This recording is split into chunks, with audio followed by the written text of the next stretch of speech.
नमो सद्गुरु तुकया ज्ञानदीप।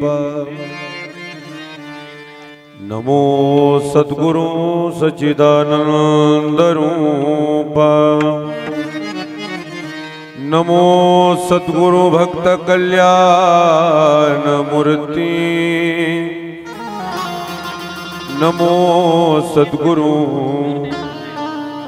भास्करा पूर्ण कीर्ति। मनुष्याकृती राघवे ख्याती केली। शिला शिखरी सागरी तारियली। तुका स्वामी हा पूर्ण ब्रह्म प्रकाशी। जळी रक्षिली निर्जीवा कागदासी। महाराज हा जन्मला मृत्युलोकी। तुझी उपमा नाडली हलोकी। भव सिंधुशी बांधिला से तुझे ने। अनाथा दिना करणी तुकया।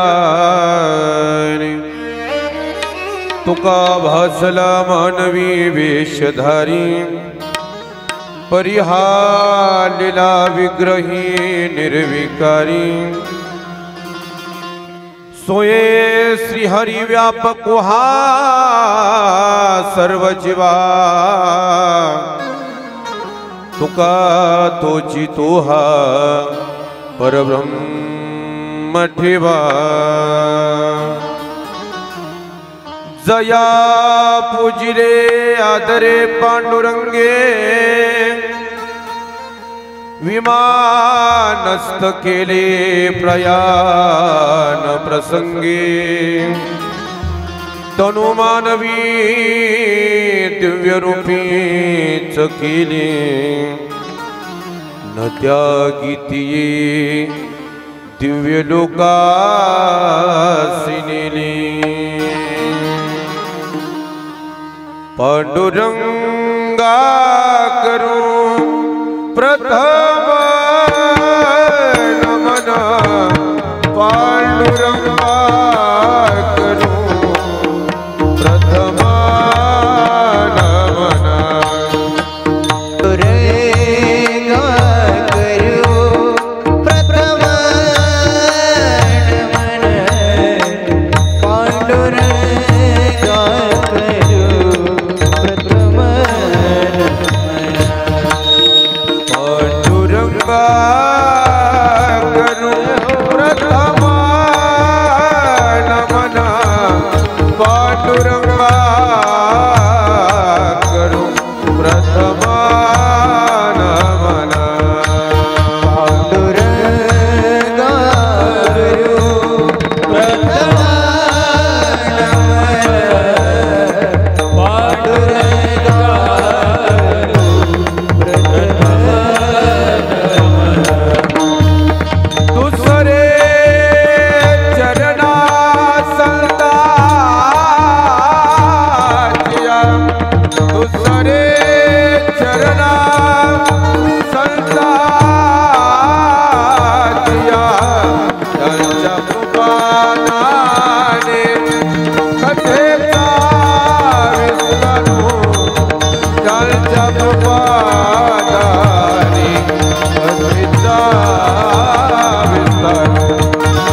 काय माझी वाणी मानेल संतासी रंजवू चित्तासी आपुलिया ही वाट गोमटी वैकुंठासी जाता राम कृष्ण कथा दिंडी ध्वजा आता मज सहाय्य येथे करावे देवा तुझी घेई सेवा सकल गोवा उगवणी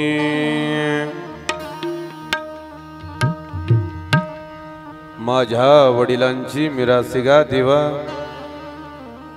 तुझी चरण सेवा पांडुरंगा उपवास पारणे राखिला दारवंटा केला भोगवटा महालागी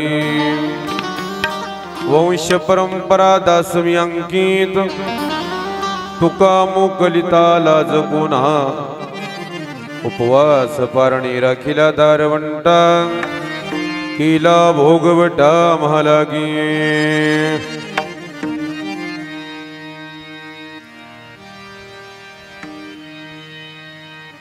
श्रीमंत महाराज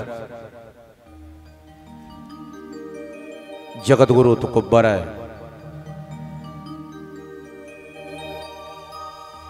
यांचं चरित्र दर्शन करण्याकरता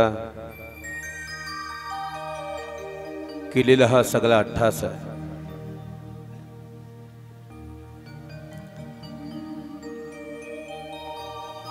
स्वराज्य संकल्पक छत्रपती शहाजीराजे भोसले विखुरलेल्या सर्वसामान्य जीवाला एकाच मालेमध्ये गुंफून स्वराज्याचं स्वप्न बघणाऱ्या मा जिजाऊ आईसाहेब आणि विश्व पराक्रमी छत्रपती शिवाजी महाराजांचे गुरुस्थानी असलेल्या श्रीमंत महाराज जगद्गुरु तुकोबाराय यांच्या चरित्राचा दर्शनाचा योग आज तुम्हा मा जीवाला प्राप्त झाला. हे आपलं सर्वांचंच भाग्य आहे.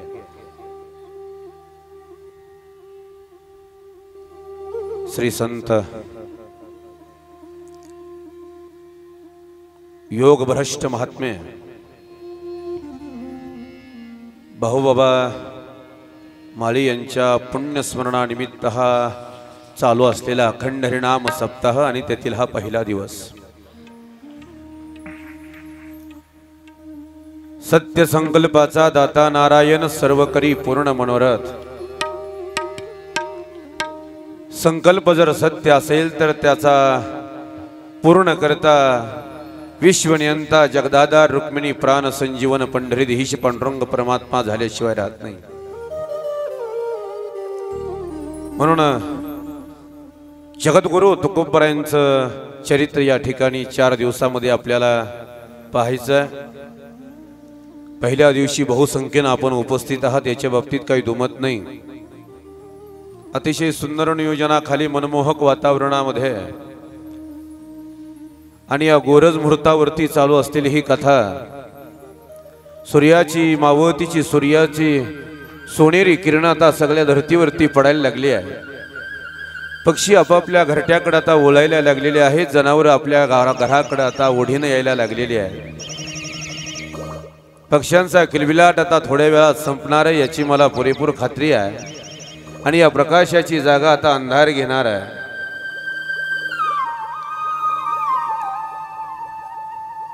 अशा मनमोहक वातावरणामध्ये ही चालू असलेली कथा माझ्या मते जगद्गुरु तुकोबारायांच्या चरित्राचं वर्णन करणं म्हणजे आकाशाला गवसणी घालणाऱ्या वक्त्यानं नाकाम केलेला प्रयत्न आहे. जगद्गुरु तुकोबारायांचं चरित्र इतक्या सहजासहजी कुणापुढे मांडताही येत नाही आणि त्यांचं एवढं चरित्र छोटं नाही की कोणीतरी मांडावं. समुद्रासारखं विशाल असणारे जगद्गुरु तुकोबाराय त्यांच्या पुढं त्यांच्या चरित्रापुढं माझ्यासारख्या एखाद्या साध्या वक्त्यानं काय तुकोबारायांचं वर्णन करावं. पण आज नाही म्हणलं तरी आपण चरित्र दर्शनाकरता एकत्र जमलोच आहोत तर सांगायला हरकत नाही. जगद्गुरु तुकोबरायांचं चरित्र वर्णन करत असताना सगळ्यात महत्वाचा पहिला प्रश्न येतो तो म्हणजे जगद्गुरु तुकोबरायांचा अवतार का आणि कधी. कारण याला बरीच आहेत, पण माझं चारही बाजूनं तुकोबराय वाचून झाले, एकाच बाजूनं नाही. माझ्या तरी मते दोन बाजूनं जगद्गुरु तुकोबराय तुमच्या पुढे मांडण्याचा माझा मानस आहे.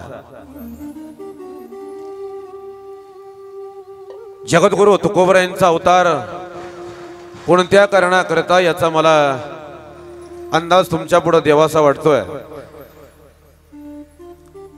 जगद्गुरु तुकोबरायांनी या भूतलावरती अवतीर्ण होण्याचं कारण जर कोणतं असेल तर पहिलं कारण विषमता, दुसरं कारण अज्ञान, तिसरं कारण अंधश्रद्धा, चौथं कारण दैववाद, पाचवं कारण कर्मकांड, सहावं कारण दारिद्र्य आणि सातवं कारण संसारी आसक्त माया मोहरत तापत्रय संतप्त जीवाचा उद्धार करण्याकरता या भूलोकावरती अवतीर्ण झालेलं एकमेव अवलिया महात्मा म्हणजे जगद्गुरु तुकोबराय.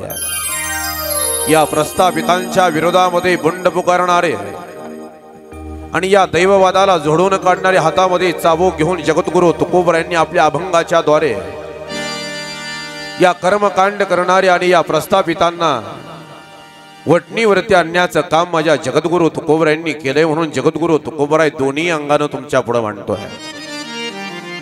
जगद्गुरु तुकोबरायांचा अवताराचा जर विचार आम्ही बारकाईने केला तर आम्ही आतापर्यंत ऐकत आलोय, जी जी झाली अवतार तुका त्याची बरोबर, येतो जातो आम्ही देवाची सांगात तुका म्हणी गात देवनाम. जगद्गुरु तुकोबरायांचं स्पष्ट मत आहे, जेवढे जेवढे देवाचे अवतार झाले तेवढ्या तेवढ्या अवतारामध्ये आम्ही देवाच्या बरोबर आलो आणि देवाच्या बरोबर गेलो, हे तुकोबरायांचं मत आहे.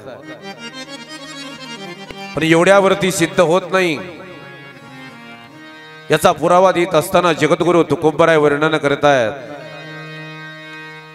निद्रा करिता होतो पायी सवेची लंका घेतली तई, वानर गोवळ गाई सवी चालीत फिरत असू, पूर्वी हिरण्यकश्यपाचे कुळी. नाथ महाराज वर्णन करतायत, पूर्वी हिरण्यकश्यपाचे कुळी नामा जन्मे भूमंडली, ते हरी भक्ती करी तेने तोषला नरहरी. दुसरे अवतारी नामा झाला पयांगद, भक्ती भावे तोषविला राम सद्ग.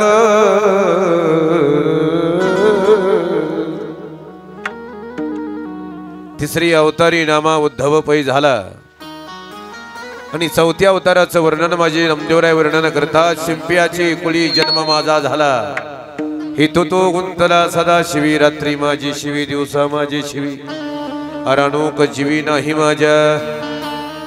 आणि पाचव्या अवताराचं जगवर्णन महाराज तुकोबराय करतायत, जगद्गुरु तुका अवतार नाम याचा, संप्रदाय सकलाचा येथोनिया, निळामने मज उपदेश केला, निळामने मज उपदेश केला,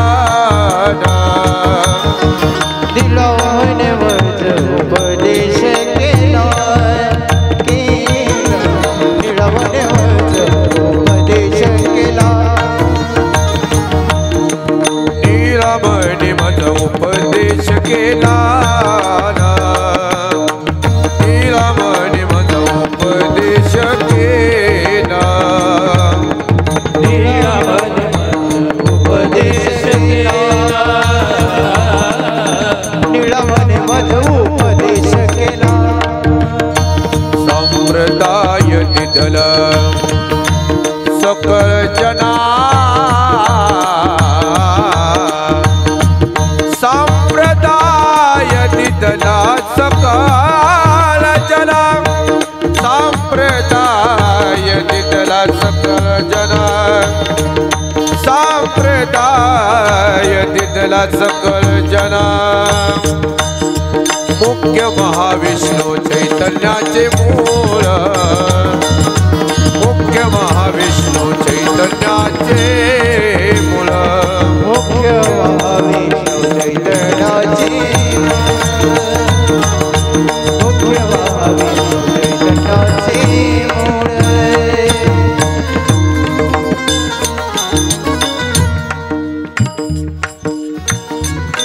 जगद्गुरु तुकोबाराय दावा करतायत,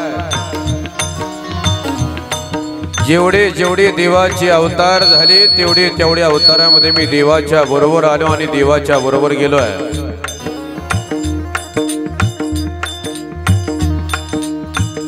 अनंत अवतार घेसी भक्ता कारणे, कनवालो कृपालो दिना लागे उद्धरणे. अवताराची रासे तो हा उभा विटेवरी, शंख चक्र गदा पद्म सहित. अनंत रूपे अनंत वेशे देखिले म्या त्यासे, बाप रखुमा देवीवर खुन बांधली कैसे. माझ्या जगद्गुरु तुकोबरायांचा दावा आहे, जेवढे जेवढे तुकोबरायांचे अवतार झाले तेवढे तेवढे देवा बरोबर झाले, देवाच्या बरोबर आले आणि देवाच्या बरोबर गेले. माझ्या जनाबाईनं सांगावं, चवयुगाचा भक्त नामा उभा कीर्तनी, पाठीमागे डोळे लावून उभे ते जणी. तसा बारकाईनं विचार केला तर जगद्गुरु तुकोबरायांचं घराणं हे मूळचं जावलीच, मौर्य घराण्यातलं हे चंद्रगुप्त मौर्यांचे हे वंशज मंडळी.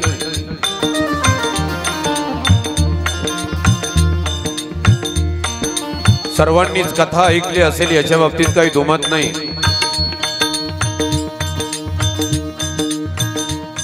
पण आतापर्यंतच्या महिपती बाबांच्या चरित्रानुसार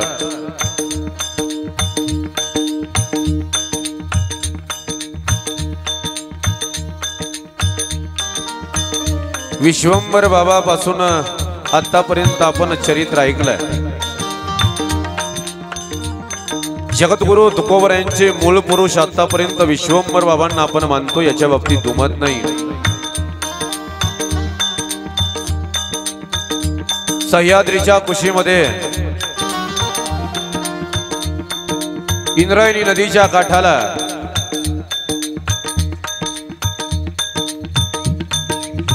देहू गावामध्ये, छोट्याशा खेडे गावामध्ये स्वतःचा जमीन जुमला आणि शेती करणारी ही मंडळी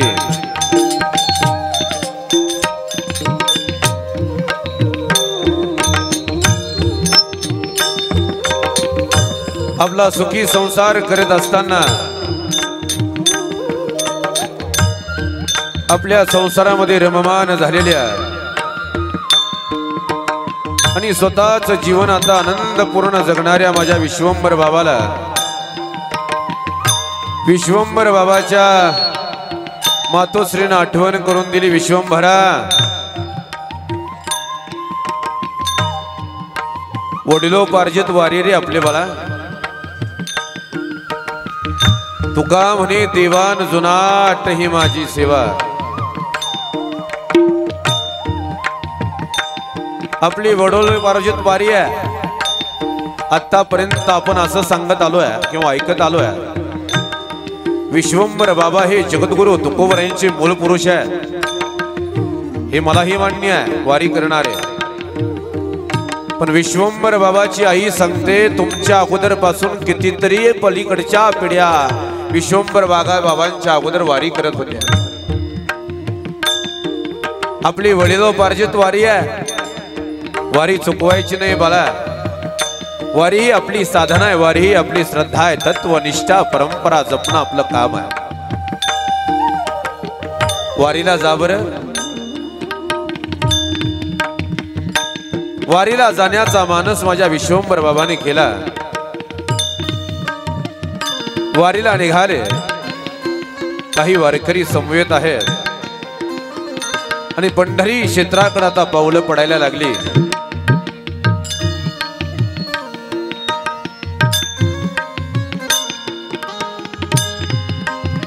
आणि पंढरी क्षेत्राकडे पावलं पडत असताना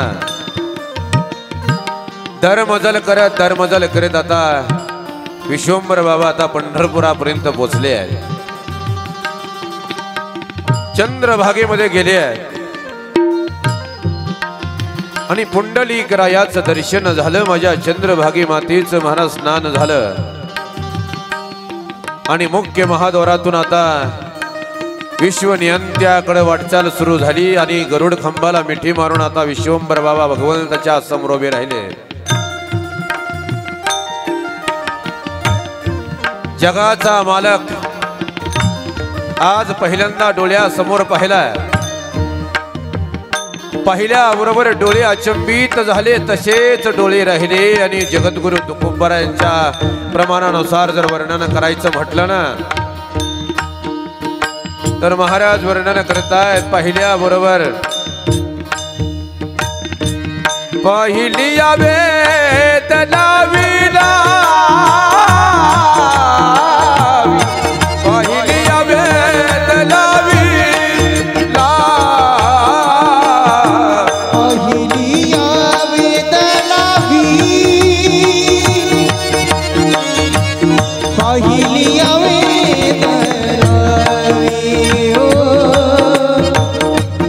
पहिलिया वेदना पहिलिया वेदना वेदना पहिलिया वेदना पहिलिया पैसे जिवे जडो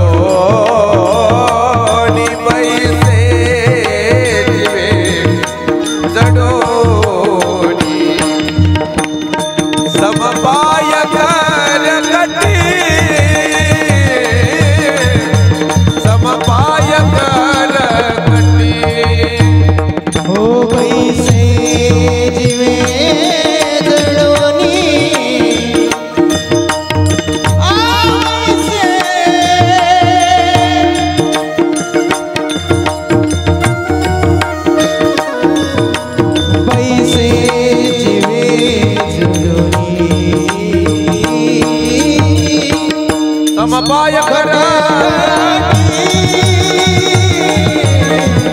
समपाय समपाय कटेवरी समपाय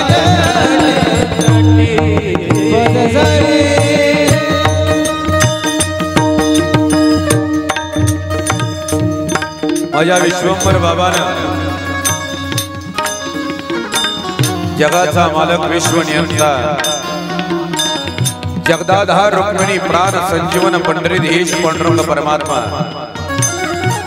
डोळ्यानं पाहिला आणि पाहिल्याबरोबर डोळ्यातच बसला. बरं थोडा इको कमी करा. पाहिलिया वेद लावी बैसे जीवे जडोनी. पाहिल्याबरोबर वेद लागावा इतका सुंदर दिसला. इको थोडा कमी करा.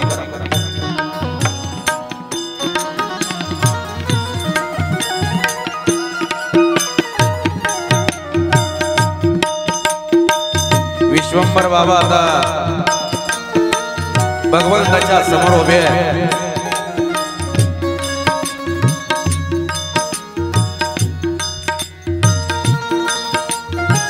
आणि भगवंताच्या समोर उभे राहून नॉर्मली को द्या.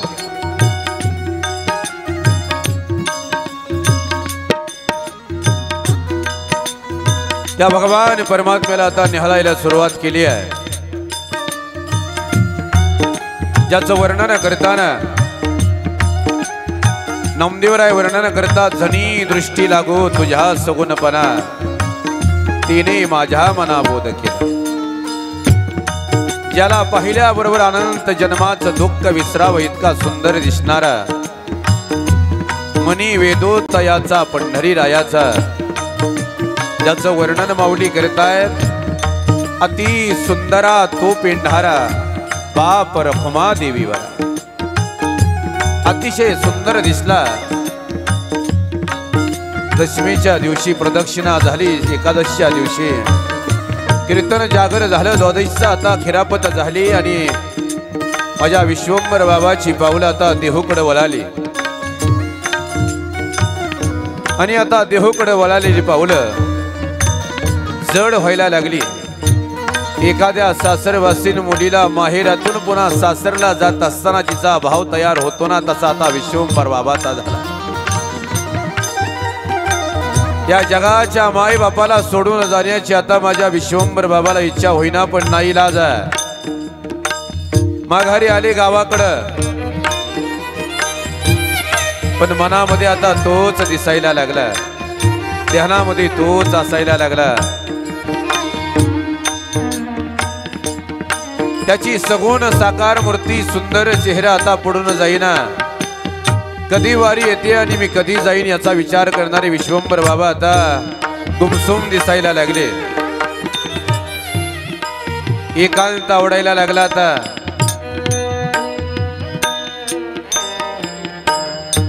एकांतामध्ये त्या भगवान परमात्म्याचं स्वरूप आठवायला लागले।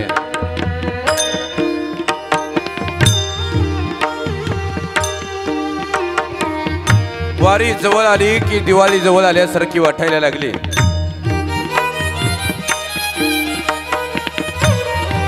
एका वर्षामध्ये 16 वाऱ्या व्हायला लागल्या माझ्या विश्वंभर बाबाच्या।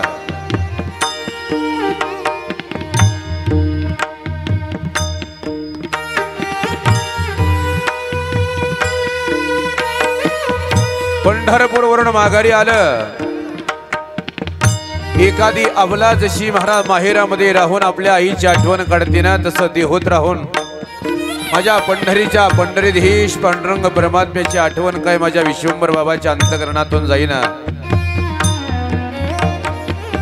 एखाद्या गायीचं वासरू त्या मालकानं दाव्यानं बांधावं आणि गायी समोर असून सुद्धा किती जरी ओढ घेतली तरी त्या वासराला जसं आपल्या गायीला भेटता येत नाही ना, त्या वासराच्या अंतःकरणामध्ये जसा भाव तयार होतो तसा विश्वंभर बाबाच्या अंतःकरणामध्ये आता भाव तयार झाला।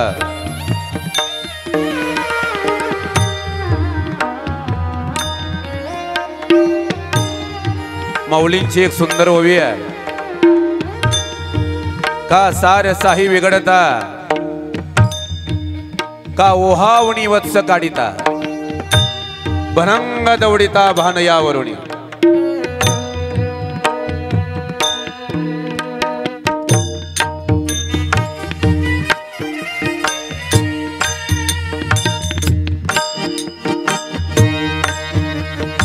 एखाद्या गायीचं वासरू जर महाराज आता त्या गायीच्या कासेला लागावं, गायीनं पाना सोडलाय आणि गायीनं पाना सोडलाय, आता वासरू मनमुराद दूध प्यायला लागलंय, तोपर्यंत निर्दयी मालकाला ते सहन झालं नाही। त्या वासराच्या गळ्यातला कासरा धरून जसं माघारी ओढलं, गायीच्या कासेतून वासरू बाहेर काढल्यानंतर त्या वासराला जेवढं दुःख होतं त्याच्या 1000 पटीनं दुःख माझ्या विश्वंभर बाबाच्या अंतःकरणात। का सार साही विघडता, सारस नावाचा पक्षी आहे, नदीच्या पलीकडच्या बाजूला मादी आहे आणि नदीच्या अलीकडच्या बाजूला नर आहे। दोघाला भेटण्याची अंतःकरणामध्ये प्रबल इच्छा आहे, पण 1 किलोमीटरचं अंतर पार करून अलीकडे यायचं। वेळ रात्रीची संध्याकाळची 12-12:30 आहे,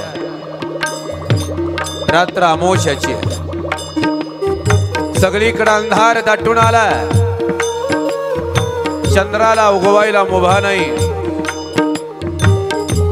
रातकिड्यांचा किर किर किरकिर करणारा आवाज कानावरती पडतोय, नदीचं संत वाहणाऱ्या पाण्याचा खळखळाट कानावरती पडायला लागला। या बाजून त्या मादीला नर आवाज देतोय, त्या बाजून नादी नराला आवाज देते आहे. एकमेकाला भेटण्यासाठी आतुर झालेले ती नरमादी उडाले. या बाजून नर उडाला, त्या बाजून मादी उडाली. भेटण्याची इच्छा पूर्ण राहिली, कारण अलीकडच्या बाजूला मादी आली आणि पलीकडच्या बाजूला नर गेलाय. सुंदर गीत आहे.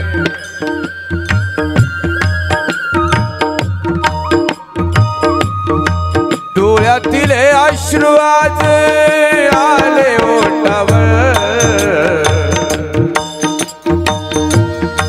डोळ्यातील अश्रू आज आले ओठावर. तो त्या काठावर या काठावर, तो त्या काठावर या काठावर.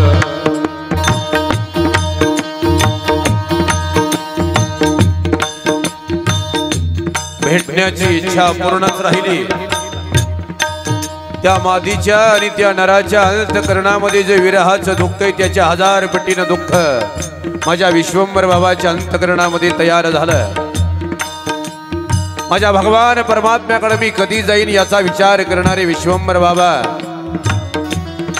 वारी आली की दिवाळी आल्यासारखं वाटायला लागले. आता बऱ्याच दिवसाची वारी झाली आणि आता हळूहळू हळूहळू विश्वंभर बाबाचे हातपाय आता गणित गात्र व्हायला लागले. चालणं होत नाही आता, तरीही मनामध्ये जाण्याची प्रबळ इच्छा आहे.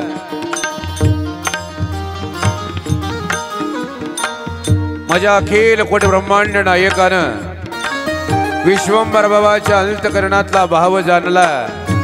येण्याची इच्छा आहे, पण काय करावं येता येत नाही. आता शरीर साथ देत नाही. श्रावण शुद्ध नवमीला माझ्या विश्वंभर बाबाच्या अंतकरणामध्ये स्वप्नामध्ये माझ्या भगवंतानं यावं आणि मी स्वतः देहूला येतोय असा संकेत माझ्या विश्वंभर बाबाला स्वप्नामध्ये दिला गेला. तुमच्या अमराईमध्ये मी तुमच्याकडे येतोय, माझ्याकडे येण्याची आवश्यकता तुम्हाला नाहीये. दुसऱ्या दिवशी दशमीचा दिवस आहे. आपलं स्वप्न सगळ्या गावकऱ्यांना माझ्या विश्वंभर बाबानं सांगायला सुरुवात केली. माझ्या स्वप्नामध्ये भगवान परमात्मा आला आणि देहूला येतो म्हणतोय माझ्याकरता. सगळ्यांनाच खरं वाटेल असं काही नाही ना. कोणी थट्टा उडवायला लागलं, अरे स्वप्न कुठं खरं असतं का? स्वप्नातलं काही खरं नसतं म्हणे. तुला वेळ लागले त्या भगवान परमात्म्याच. सुखी संसार सोडून अरे दुःखामध्ये पडायला लागला. संसाराची राख रंगोळी केली आहेस तू, वेडा झालाय तू. माझ्यावरती विश्वास ठेवा म्हणे. माझ्या स्वप्नामध्ये भगवान परमात्मा आलाय, सांगितलंय. शेजारी बसलेल्या लोकांनी सांगितलं, हातच्या काकणाला आरसा कशाला, चला जाऊन बघू आपण. अमराईमध्ये आले आणि अमराईमध्ये आल्याबरोबर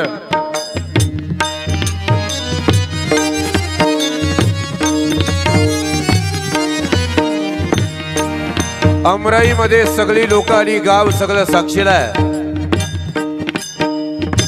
आणि अमराईमध्ये माती उकरायला सुरुवात झाली आहे.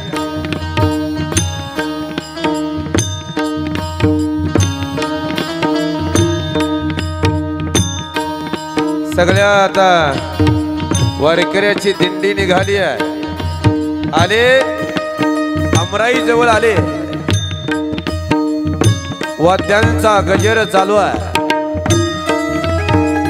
आणि वाद्यांचा गजर करत करत सगळी वारकऱ्याची दिंडी आता अमराई पर्यंत येऊन पोहोचली गेली. आणि अमराई पर्यंत आलेल्या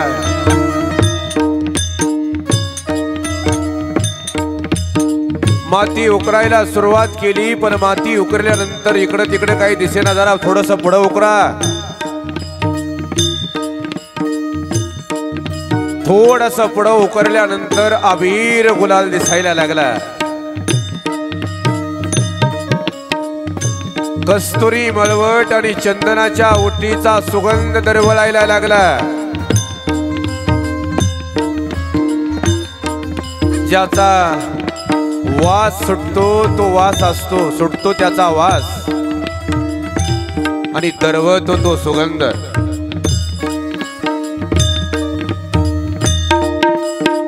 कस्तुरी मळवट चंदनाच्या ओटीचा आता सुगंध सगळीकडे सुटलेला.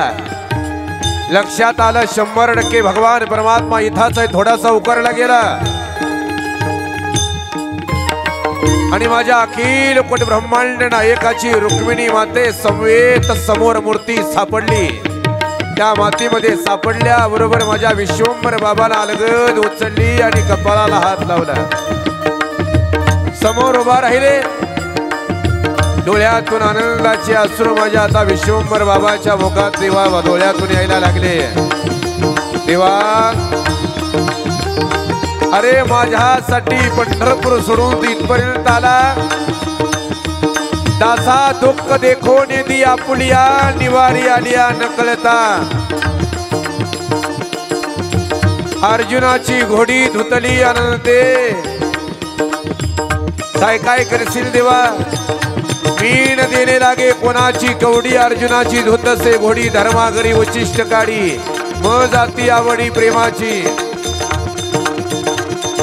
पांडवाच्या बाचे काय घेणे लागे त्याची वेवटी सोशी अंगे.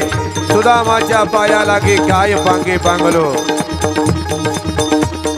कोण भक्ती केली त्या गोपाळे काय ती सोवळी ओळी. ज्याचे उच्चिष्ट कवळ मी गेले प्रेमे सम्मेली डुललात. आणि आता तीच मूर्ती अजूनही जी देहूला आपण बघतोय ना, तीच मूर्ती विश्वंभर बाबाच्या हातानं त्या मंदिरामध्ये बसवली गेली.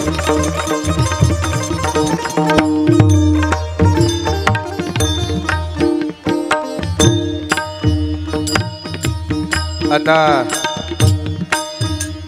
पंढरपूरला जाण्याची गरज नाही राहिली. पंढरपूरचा पाटीलच इथे येऊन राहिला देहूला. आता विश्वंभर बाबांना आता उठावं, दररोज भगवंताची सेवा करावी. आता इंद्रिय गलित गात्र झाले. प्रयाण काल जवळ आला आणि प्रयाण काल जवळ आल्यानंतर माझ्या पंढरीधीश पांडुरंग परमात्म्याच्या समोर जाऊन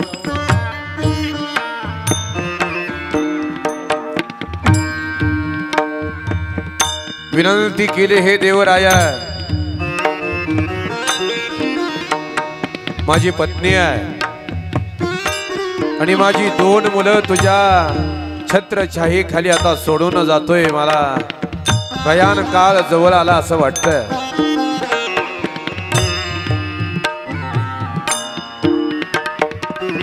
माझ्या विश्वंभर बाबाचा प्रयाण काळ जवळ आला.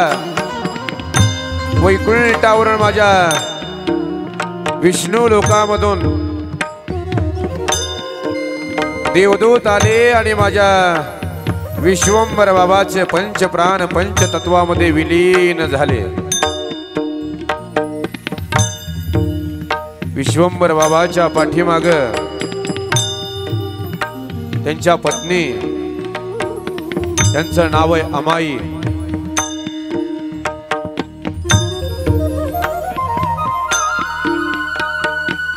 विश्वंभर बाबांना 2 मुलं. विश्वंभर बाबांना 2 मुलं. त्यांचं नाव हरी आणि मुकुंदा.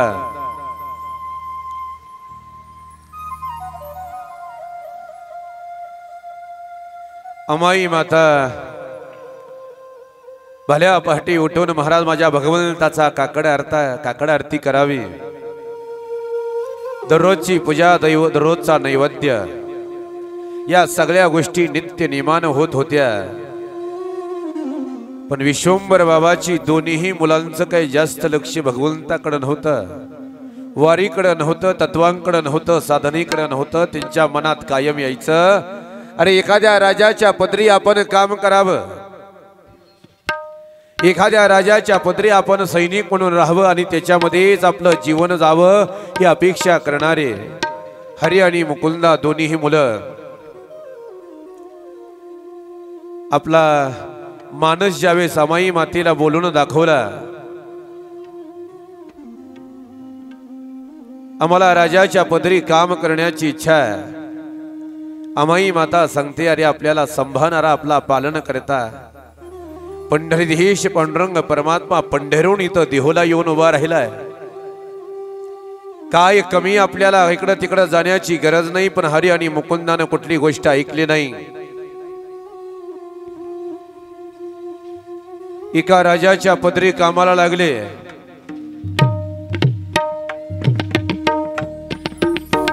आणि एका राजाच्या पदरी कामाला लागल्यानंतर आता तिकडून पत्र पाठवलं गेलं, आम्ही सुस्थितीत आहोत, आपणही इकडे यावं. अमाई माता विचार करते, माझ्या भगवंताला सोडून मंदिर सोडून कसं जावं. मुलांच्या सुखासाठी आता नाईलाज झाला. इकडं आड आणि इकडं विहीर झाली, आता देवाला सोडून जाणं शक्य होईना. पण मग मुलांच्या सुखासाठी आता नाईलाज झाला. आपल्या दोन्हीही सुना घेतल्या आणि आपल्या दोन्हीही सुना घेऊन आपल्या देहोतून भगवंताचं शेवटचं दर्शन डोळे भरून देव पाहिला आणि डोळे भरून देव पाहून डोळे सद्गदित तान आणि भरल्या डोळ्यानं माझ्या भगवंताचा निरोप घेतला. येतो म्हणून आता निघाल्या. ज्या ठिकाणी हरी आणि मुकुंदा काम करतायत त्या ठिकाणी वसाहतीमध्ये राहण्याची सोय आहे, मोठा वाडा आहे. दररोजचा नित्यक्रम चालू राहिला, पण माझ्या अमाई मातेला तिथं करमेना. भगवंताची मूर्ती आता समोर दिसायला लागली. स्वप्नामध्ये भगवान परमात्मा यायला लागला आणि सांगायला लागला, अमाई तू कधी येते इकडं, मला एकट्याला इथं करमत नाही ग, तुझ्या मुलांना इकडं घेऊन ये. आपलं स्वप्न आपल्या मुलांना सांगितलं की मुलं हसण्यावारी घेऊन जायची. आई म्हातारी झाली, आता वयोवृद्ध झाली आहे, हिचं काही खरं राहिलेलं नाहीये. एका संध्याकाळी अंधाऱ्या रात्री 12:30 वाजता माझ्या अमाई मातेला स्वप्न पडला आणि भगवान परमात्मा क्रोधायमान होऊन तिला सांगतोय, अमाई देहुला माघारी या, नाहीतर उद्या दुपारी तुमच्या दोन्ही मुलांचा घात झाल्याशिवाय राहणार नाही.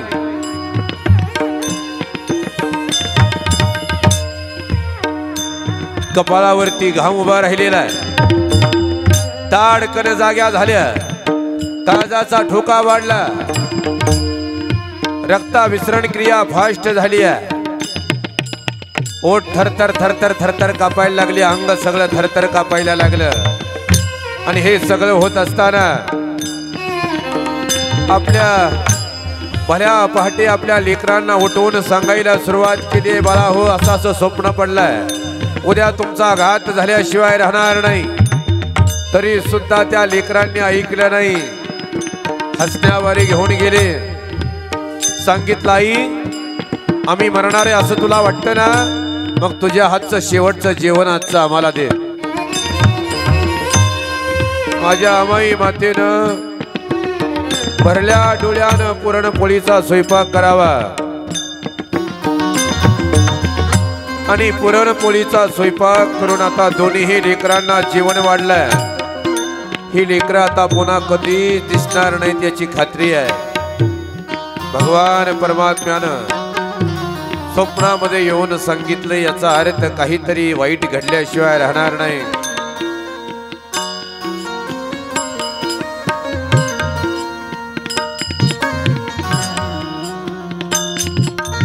दोन्हीही मुलं जेवण करत आहेत आणि दोन्हीही मुलं जेवण करत असताना महाराज परिस्थिती अशी तयार झाली। तेवढ्यात सांगावाला निरोप आला।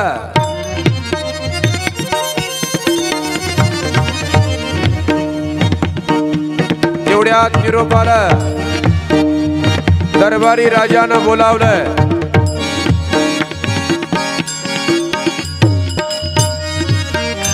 राजानं दरबारी बोलावलं। परचक्र आलं, युद्धाला जायचंय, लवकर जेवत असाल तर हात धुवायला तिकडं बोलावलंय।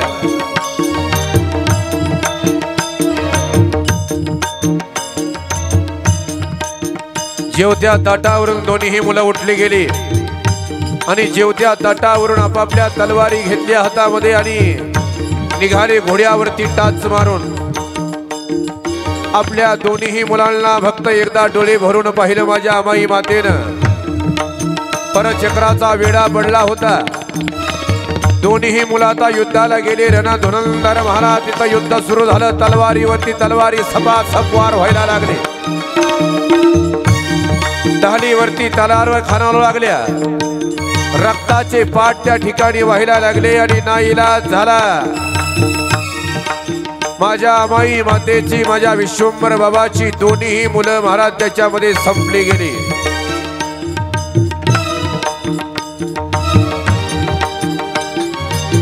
आपली मुलं युद्धात मरण पावली।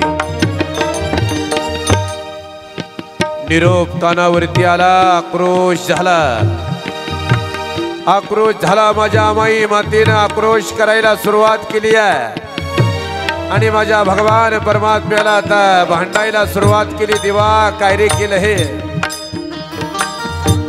काय तुझं वाटोळं केलं होतं मी? माझी दोन्ही मुलं एका क्षणात गेली। आता मी कुणाकडे बघून जगायचं देवा? याचं वर्णन करताना नामदेवराय वर्णन करतायत। देवा तुझा माझा करी वैराकार, देवा तुझा माझा करी वैराकार, देवा तुझा माझा करी वैराकार, देवा तुझा माझा करी वैराकार। दुःखाचे डोंगर दाखविसी,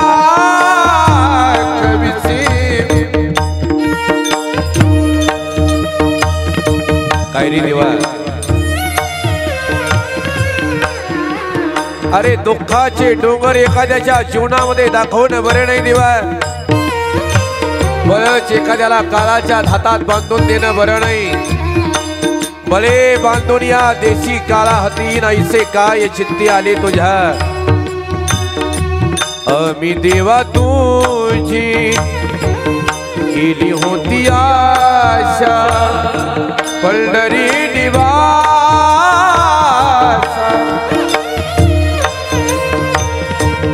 धाव घाली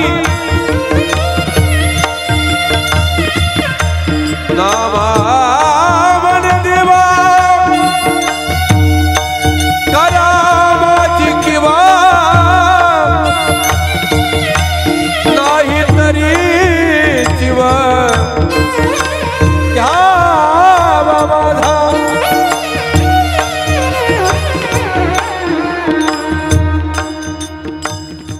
अमाई माता आता नाईला झाला अमाई मातेचा माझा।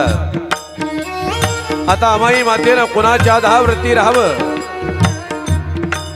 धाकट्याची पत्नी धाकट्या बरोबर सती गेली। मुकुंदाची पत्नी धाकट्या बरोबर आपल्या पती बरोबर सती गेली।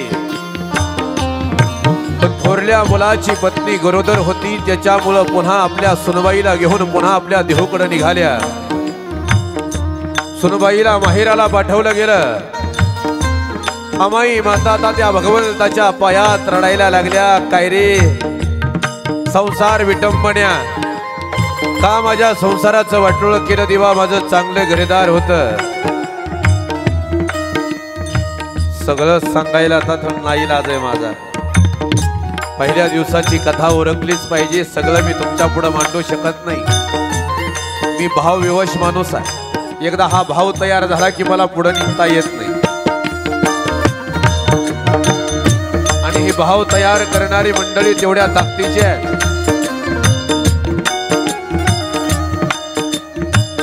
यांच्या जीवावरती कथा आहे.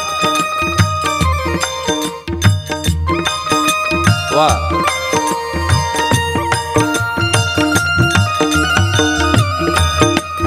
माझ्या अमाई माता, अमाई मातेने आता रडायला सुरुवात केली आहे. देवानं विचार केला, माता रडू नका, आई साहेब रडू नका, मी आणि रुक्मिणी तुमची सेवा करतो, काळजी करू नका.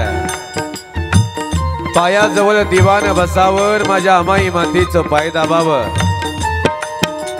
वेणी फणी आणि दररोजची आंघोळ माझ्या रुक्मिणी आई साहेबानं करावी, माझ्या अमाई मातेची.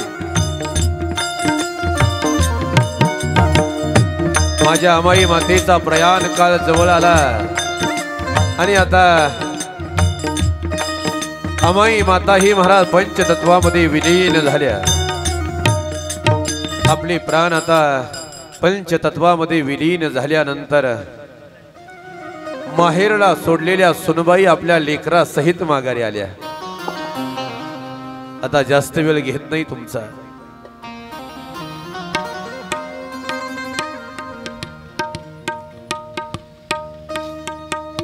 सुनबाई माघारी आल्या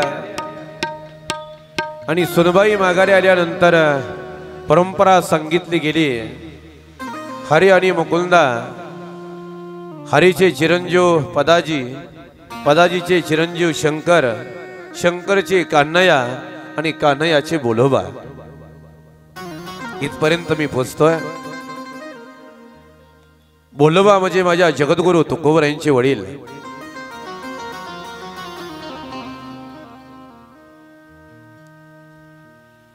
बोलोबा म्हणजे त्या काळातले फार मोठे सावकार. किराणा मालाचं दुकान महाजनकी घरामध्ये आहे. 200 एकराचा नंबर त्या महाराज इंद्रायणीच्या काठाला आहे. नदी दुथडी प्रत्येक ठिकाणी वाहती आहे. इंद्रायणी दुथडी वाहती आहे.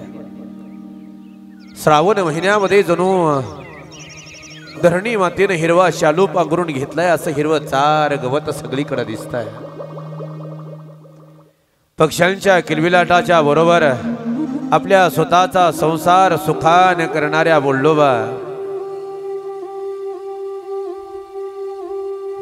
आपला संसार अगदी सुखाने चालू आहे.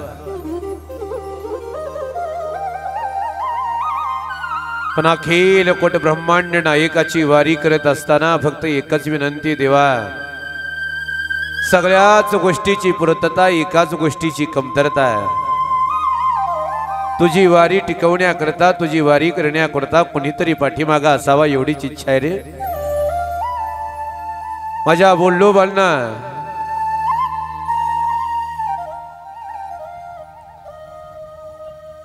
तीन मुलं झाली. थोरले सावजी, मधवे तुकोबारा आणि धाकटे कान्होबा. आपल्या संसाराचा गाडा ओढत असताना हळूहळू हळूहळू आता ही लेकरं लहानाची मोठी व्हायला लागली. संसार श्रीमंतीचा कुठल्याच गोष्टीची कमतरता नव्हती.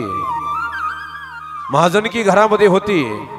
चौडीवरती बोल्लोबा गेल्याशिवाय महाराज न्यायनिवाडा होत नव्हता. एवढा दबदबा या मोरी घराण्याचा त्या घरामध्ये, त्या महाराज त्या संपूर्ण परिसरामध्ये होता. महाजनकी या शब्दाचा अर्थ असा आहे, वजन काट प्रमाणित करण्याचा अधिकार तुकोबरायांच्या घरात होता. जुनी सावकारकी आहे. कुठल्या गोष्टीची कमतरता नव्हती.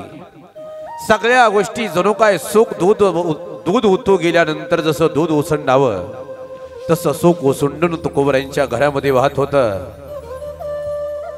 त्या काळामध्ये किराणा मालाचं दुकान म्हणजे असं होतं होलसेल की संपूर्ण पुणे परिसरातील महाराज छोटे छोटे जे महाराज जे काय दुकानदार आहेत ते सगळे माल माझ्या जगद्गुरु तुकोबरायांकडून उचलत होते. एवढे मोठी तुकोबरायांची महाराज दुकानदारी होती, हे विसरू नका. आता ही लेकरं लहानाची मोठी व्हायला लागली आणि लहानाची मोठी होत असताना चांगल्या चांगल्या घरातले पाहुणे मंडळी आता माझ्या सावजी करता आणि तुकोबरायांकरता यायला लागले। माझ्या सावजींचा विवाहही महाराज चांगल्या कुटुंबामध्ये चांगल्या राजेशाही घराण्यामध्ये झाला। जगद्गुरु तुकोबरायांचाही विवाह झाला आणि हळूहळू आता संसार सुरू झाला तुकोबरायांचा। पण दुर्दैव असं की तुकोबरायांच्या पत्नीला पहिल्या पत्नीला जरा दम्याचा आजार होता, थोडी व्याधी लागली होती, म्हणून जगद्गुरु तुकोबरायांचा दुसरा पुनर्विवाह केला। पुण्याचे आप्पाजी गुळवे यांची मुलगी जिजाऊ ज्यांना आपण आवली म्हणतो, दुसरा विवाह त्यांच्याशी झाला। आता संसार सुरू झाला, ताकदीचा संसार सुरू झाला, पण इकडे बोल्लोबांची ताकद कमी झाली, थोडं वार्धक्य यायला लागलं। म्हणून माझ्या बोल्लोबाने सावजींना जवळ बोलावलं आणि सांगितलं, सावजी आता संसाराची जबाबदारी तुमच्या खांद्यावरती घ्या। सावजी असतानाच विरक्त होते, बाबा मला संसाराची जबाबदारी पेलायची नाही, मला तीर्थयात्रा करण्याची इच्छा आहे, मला काही आता याच्यामध्ये रस राहिलेला नाहीये। पण लग्न झालं होतं, नाईलाज थांबले होते। थोरल्यानं ज्यार ती संपूर्ण जबाबदारी घेतली नाही, त्यार ती सगळी जबाबदारी माझ्या जगद्गुरु तुकोबरायांच्या खांद्यावरती आली आणि संसार आता माझ्या जगद्गुरु तुकोबरायांनी महाराज आपल्या वडिलांपेक्षाही कदाचित जास्त चांगला व्यापार माझ्या जगद्गुरु तुकोबरायांनी कमी वयामध्ये अति उन्नती माझ्या जगद्गुरु तुकोबरायांनी करायला सुरुवात केली आहे। पण सगळे दिवस सारखे नसतात। जेवढा उंचीला वेल गेला होता तेवढ्याच ताकदीने वेल खाली यायला लागला। 1627, 28, 29 भीषण दुष्काळ पडला गेला। जनावर पाण्या वाचून मरायला लागली, माणसं अन्ना वाचून मरायला लागली, झाडाला कुठं पाला राहिला नाही, भयंकर परिस्थिती तयार झाली।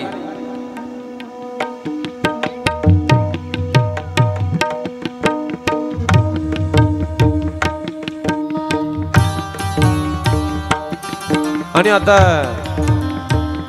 जनावर आता पाण्या वाचून मरायला लागली, अशी भयंकर अवस्था तयार झाली आहे। नाईलाज झाला। त्याच्यामध्ये थोरले भाऊ सावजी यांची पत्नी पहिल्यांदा वारली आणि जगद्गुरु तुकोबरायांची पहिली पत्नीही त्याच्यातच वारली। स्वतःच्या अस्तित्वाचं वर्णन करताना जगद्गुरु तुकोबरायांनी सुंदर वर्णन केलं। याती शूद्र वैश्य केला व्यवसाय, आधी तुहा देव कुलपूज्य, नये बोलो परी पालेले वचन केली, याचा प्रश्न तुम्ही संती। संसारे झालो अति दुःखे दुःखी, माय बापे सेकी क्रमिलिया, दुष्काळे आटले द्रव्य नेला, मानन एक स्त्री अन्न अन्न करतावे। जगद्गुरु तुकोबरायांच्या आधारवड समजून जाणारे जगद्गुरु तुकोबरायांचे वडील, वडिलांचं छत्र हरपलं गेलं, आईचं छत्र हरपलं, थोरल्या भावाची पत्नी गेली, स्वतःची एक पत्नी गेली, नाईलाज झाला। आता सगळ्या बाजूने वाताहत झाली, व्यापार संपला गेला, आता व्यापार तोट्यात यायला लागला। काय करावं काय करावं अशी परिस्थिती तयार झाली आहे। पण एक वाक्य नीट लक्षात ठेवा, ज्या जगद्गुरु तुकोबरायांच्या चावडीवरती गेल्याशिवाय न्याय निवाडा होत नव्हता, तुकोबराय दिसले तर भरा गावातली लोक नमस्कार करण्याकरता, मुजरा करण्याकरता थांबत होती, हा तुकोबरायांचा अधिकार होता। पण माझा तरी असा अनुभव आहे, ज्या दिवशी तुमचा खिसा फाटला ना, त्या दिवशी तुमच्या खिशातून नाणं पडायच्या अगोदर नाती गळून पडतात, हे विसरू नका।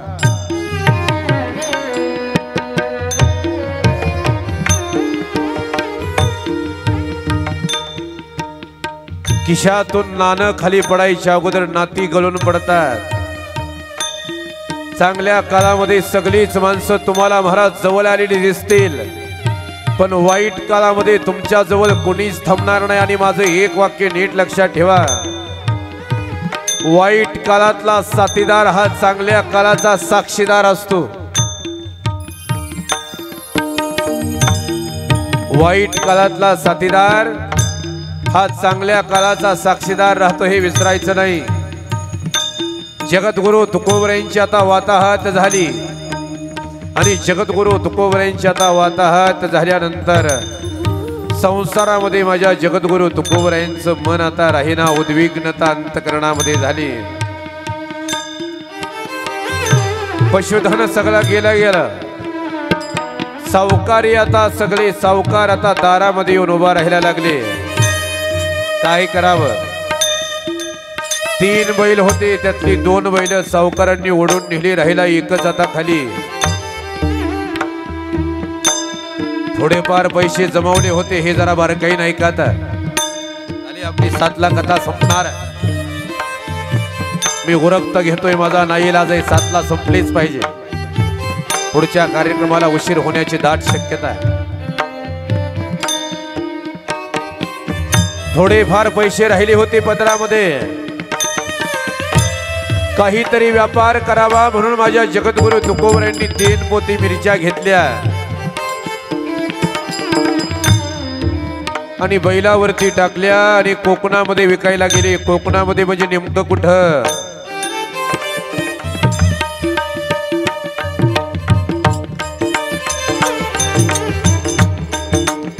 आजचा जो लोणावळा तुम्हाला दिसतोय ना,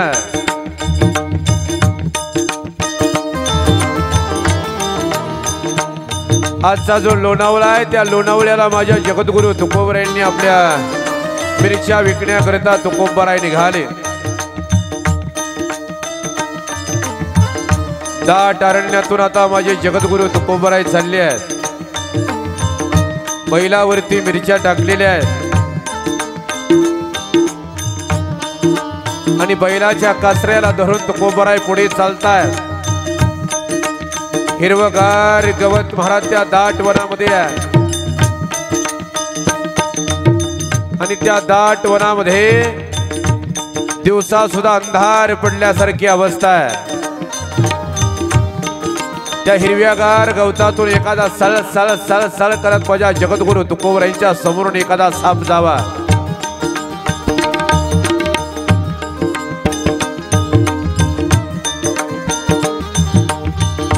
दरमजाल करत हिंस्त्र पशुचा आवाज कानावरती पडतोय।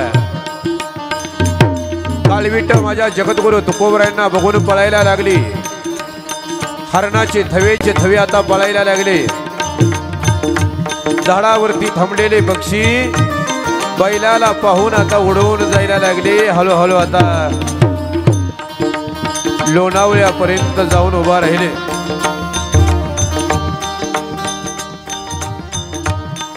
आणि आता लोणावळ्यात गेले। शिव मंदिराच्या समोर आता तुकोबरायांनी आपला ठेया मांडला। पिंपळाचं झाड आहे आणि पिंपळाच्या झाडाखाली माझ्या जगद्गुरु तुकोबरायांनी त्या पिंपळाला बैल बांधला। शेजारच्या गंजीची एक पेंडी उपसली आणि त्या बैलाला टाकली।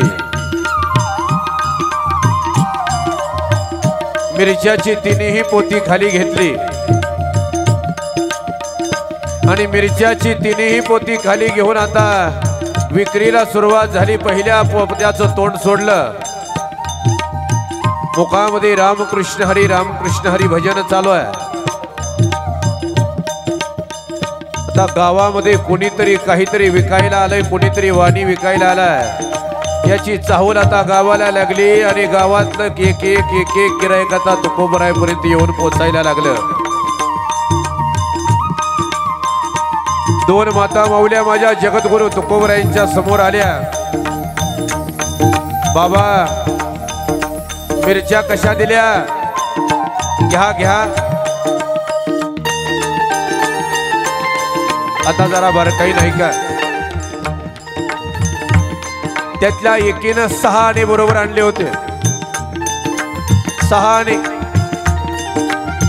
यातला एकही शब्द पदरचा नाही। महिपती महाराजांचं चरित्र माझ्या समोर आहे।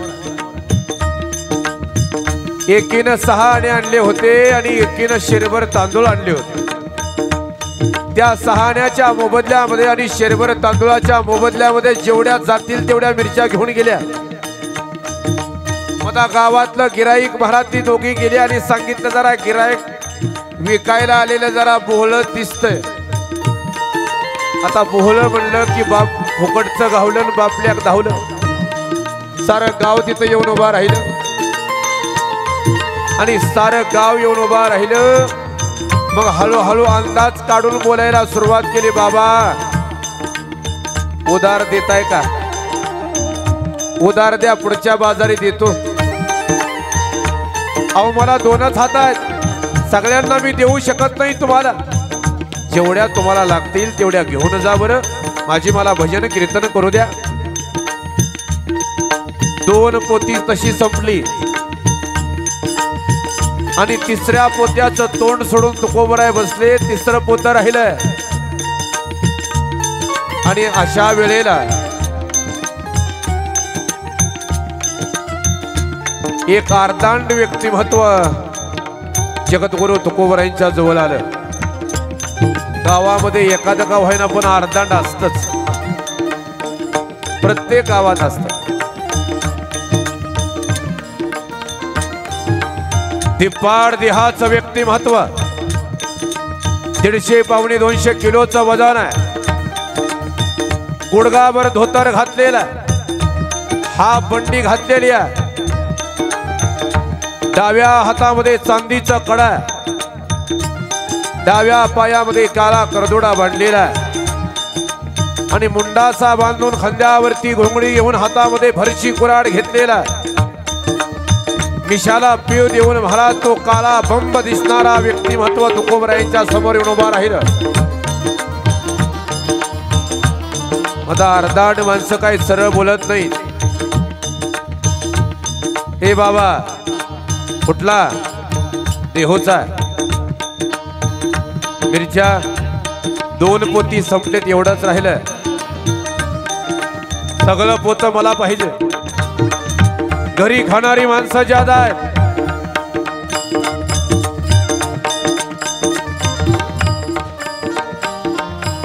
घरी खाणारी माणसं ज्यादा आहेत. सगळं पोतं मला पाहिजे. मग तुकोबरायांनी त्याला पैसे मागावं का? मग त्याला सांगितलं, हे बघ मिरच्यांनी फक्त पोतं तरी महागाई आणून दे बाळा. पण त्यांनी पोतं उचललं, मिरच्या बी तिकडच गेल्या आणि पोतं बी तिकडच राहिलं. आता जरा नीट आहे का?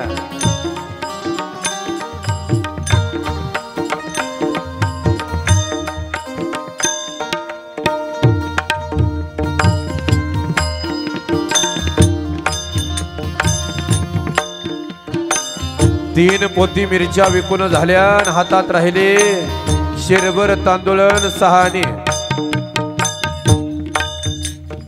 शेरभर तांदूळ आता माझ्या जगद्गुरु तुकोबरायांनी येताना दशम्या बरोबर आणल्या होत्या, ते खाल्ल्या. आता उद्या सकाळी माघारी निघायचं. 3 पोती मिरच्या विकून शेरभर तांदूळ 6 आणे जवळ राहिले होते. माझ्या अखिल कोट ब्रह्मांड नायकाला काळजी लागली. अरे 3 पोती मिरच्या घेऊन आला बिचारा आणि 6 आणे शेरभर तांदूळ घेऊन गेले. तर ही आवली काय सहजासहजी सोडायची नाही, एक बोलून राहायची नाही बिचारी. काळजी वाटते मला तुकोबरायांची. मी मगाशी सांगितलं, दासा दुःख देखून दिया पुलिया. भक्तासाठी भगवान परमात्मा कुठल्या स्तराला जातो या दृष्टांतावरून तुमच्या लक्षात येईल. माझ्या जगद्गुरु तुकोबरायांकरता भल्या पहाटे पंढरी क्षेत्रावरून माझा भगवान परमात्मा त्या लोणावळा गावात आला आणि भल्या पहाटे प्रत्येकाचं दार वाजवायला लागला, प्रत्येकाला सांगायला लागला, कालच्या मिरच्याचे पैसे द्या. आम्ही नाहीत आणल्या. नाही म्हणलं की घराच्या आत जायचा आणि मिरच्या आणून अंगणात ओतून टाकायचं. हे कोणाचे आहे? नाही नाही, आम्ही पावशेरच. हा 1420 ग्रॅम मिरच्या आहेत तुमच्याकडे, तेवढे पैसे द्या. एवढे पैसे तुम्हाला द्यावे लागतील. प्रत्येकाची उदारी आता भगवान परमात्मा उकळायला लागला.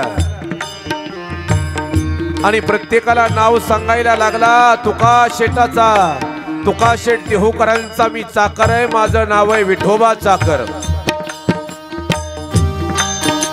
विठोबा चाकर आहे तुका शेट देहूकरांचा. सगळ्यांच्या उदाऱ्या गोळ्या केल्या, प्रत्येकाच्या दारामध्ये जाऊन उभा राहिला. आता शेवटचं गिराईक राहिलं, अर्धांड व्यक्तिमत्व. चिरेबंदी वाड्याच्या समोर जाऊन आता तुकोबराय उभे राहिले. आणि आता तुकोबराय चिरेबंदी वाड्याच्या पुढे जाऊन आता उभा राहिल्या बरोबर दरवाजा वाजवला. दरवाजा उघडला गेला. आगडबंब व्यक्तिमत्व पुढे आलं. कोण तो? मी तुका शेट देहूकरांचा चाकर आहे. विठोबा चाकर माझं नाव आहे.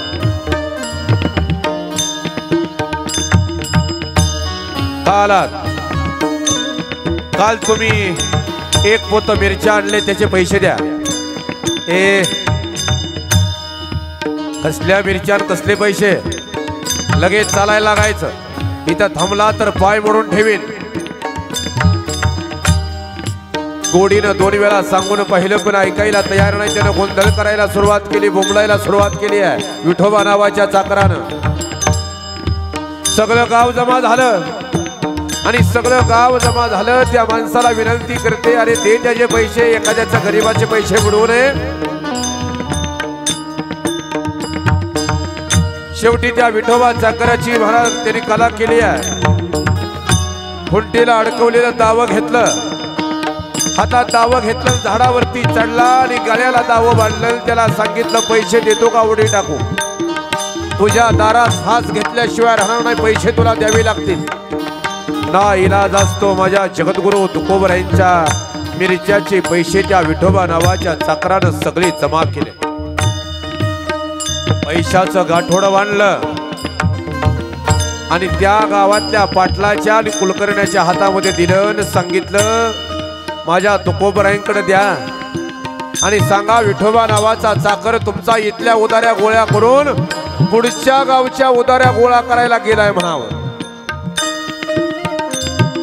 त्या पाटलांनी आणि कुलकर्ण्यांनी महाराज ते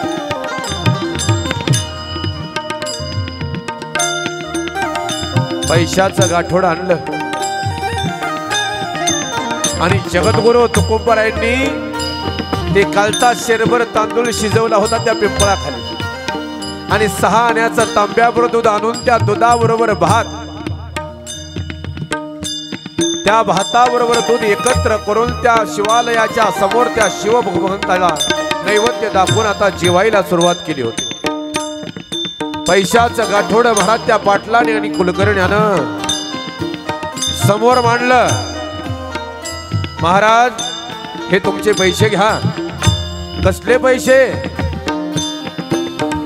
कसले पैसे म्हणता? काल तुमच्या मिरच्या दिलेल्या, मी मिरच्या दिलेल्या. आणि कोण आलं होतं? तुमचा चाकर आला होता पैसे गोळा करण्याकरता. त्यानं आमच्या जवळ दिले. हे पैसे घ्या. माझा कोण चाकर आहे? माझा कोणी चाकर नाही. अहो तुमचा चाकर होता, त्यानं नाव सांगितलंय विठोबा. विठोबा नावाचा चाकर तुमचा आला होता आणि पैसे गोळा करून गेला.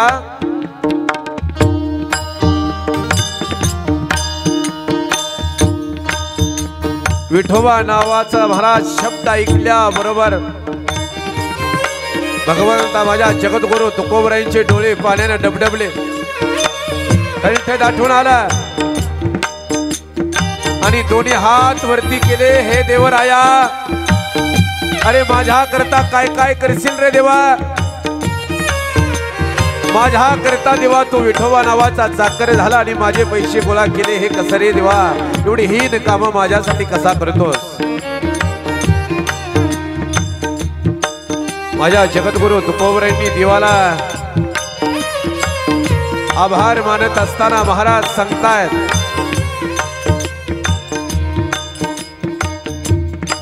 थोर अन्याय केला तुझा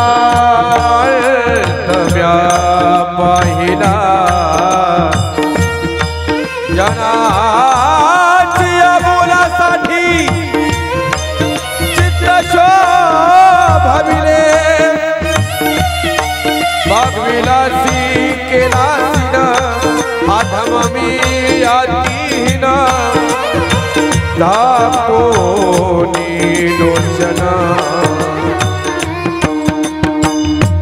आता माझी लाज राखणारा जना आता माझी लाज राखणारा जना आता माझी लाज राखणारा आता माझी लाज राखणारा हीन दिना या जगात